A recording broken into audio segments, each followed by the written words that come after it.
వెన్నుపోటు పార్టీ ఆధ్వర్యంలో కూటమి ప్రభుత్వం కూడా అధికారంలోకి రావడం జరిగింది. ప్రజల యొక్క ఓట్లను తీసుకొని ఎంతో విశ్వాసంతో నమ్మకంతో ఓట్లు వేసి ఈరోజు గద్దె ఎక్కినారు. వీళ్ళంతా కూడా అనేకమైన వాగ్దానాలు చేశారు.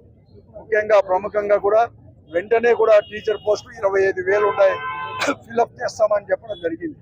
కానీ ఇంతవరకు కేవలం 16,300 చేసినా కూడా దాంట్లో ఒక అనేకమైన అక్రమాలు కూడా జరిగిన విషయం కూడా తెలుసు. పేపర్ లీక్ చేశారు.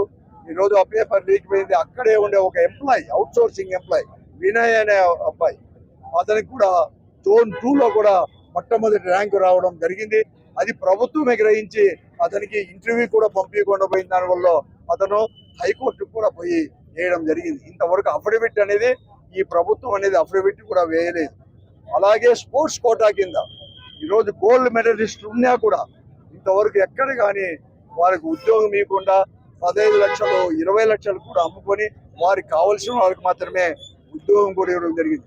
మన జిల్లాలో కూడా ఒక ప్రభావతి అనే ఒక అమ్మాయికి స్పోర్ట్స్ కోటా కింద, గుంటకల్ అమ్మాయిది స్పోర్ట్స్ కోటా కింద ఈరోజు ఆమెకు ఇంటర్వ్యూకి రమ్మని చెప్పి ఆమెకు అన్ని అర్హతలు ఉన్నా కూడా అంతకంటే తక్కువ అర్హతలు ఉండే వాళ్ళకి మాత్రం ఇచ్చారు. కానీ ఆమె పరీక్ష కూడా రాసింది, కానీ ఆమెకు మాత్రం ఉద్యోగం ఇవ్వకపోతే ఈరోజు గుంటకల్లోనే తెలుగుదేశం పార్టీ యొక్క ప్రత్యేకంగా కూడా జెండాలు పట్టుకునే వారు ఆమె తండ్రి కొండన్న పెద్దన్న ఇద్దరు అందరూ కుటుంబ సభ్యులంతా కలిసి నిరాదీక్ష కూడా ప్రత్యేకంగా కూడా చేస్తున్నారు.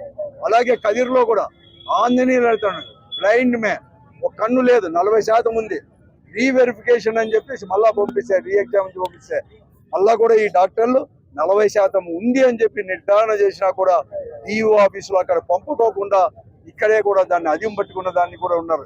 ఇంతకంటే కూడా సాక్ష్యాలు కావాల్సిన పని లేదు, ఎలా కూడా అవుతుంది. అందుకోసమే వైఎస్ఆర్ మొన్ననే యువజన వైఎస్ఆర్ కాంగ్రెస్ పార్టీ తరఫున విద్యార్థి తరఫున కూడా పెద్ద ఎత్తున ర్యాలీ కూడా జరిగింది.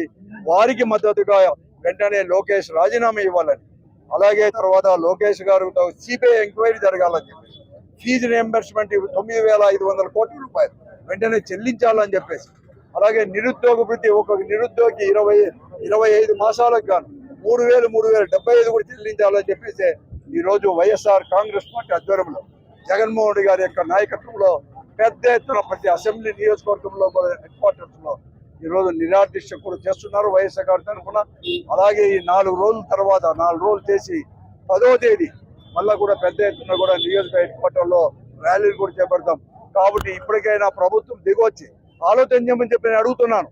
ఈ రోజు జన్జీ వాళ్ళందరూ కూడా ఢిల్లీలో ఏం జరిగింది, ప్రధాని గారు కూడా రాజీనామా చేయనప్పుడు కేంద్ర విద్యాశాఖ మంత్రి ఎలా అయితే ఒత్తిడికి వంగి విధాన్ని ఒప్పుకొని ఈరోజు రాజీనామా చేసినారు. ఈ రోజు పార్లమెంటు సమావేశాలకు కూడా హోమ్ మినిస్టర్ కూడా పోలేని పరిస్థితుల్లో ఈ రోజు కేంద్ర ప్రభుత్వం ఉన్నదాన్ని కూడా గ్రహించి ఇప్పటికైనా కానీ వెంటనే రాజీనామా ఇప్పియండి, లేకుంటే బర్తరఫ్ చేయండి, సిబిఐ ఎంక్వైరీ చేయించుకోండి, మీ నిజాయితీని నిరూపించుకోవాలని చెప్పేసి. అలాగే ఈ రోజు విద్యార్థులకున్న బకాయిలు అన్ని కూడా 9,500 కోట్ల రూపాయలు కూడా వెంటనే కూడా చెల్లించి వారికి ఎంతో కూడా ఉపయోగకరమైన విలువైన కాలాన్ని వారందరికీ కూడా సేవ్ చేయాలని చెప్పేసి, అలాగే ఈ రోజు మరొకటి కూడా నిరుద్యోగ వృత్తి కూడా ప్రతి ఒక్కరికి కూడా 3,000 కూడా చెల్లించాలని చెప్పి డిమాండ్ కూడా మేము చేస్తున్నాం. దానికోసమే ఇదంతా కూడా చేయాలని చెప్పి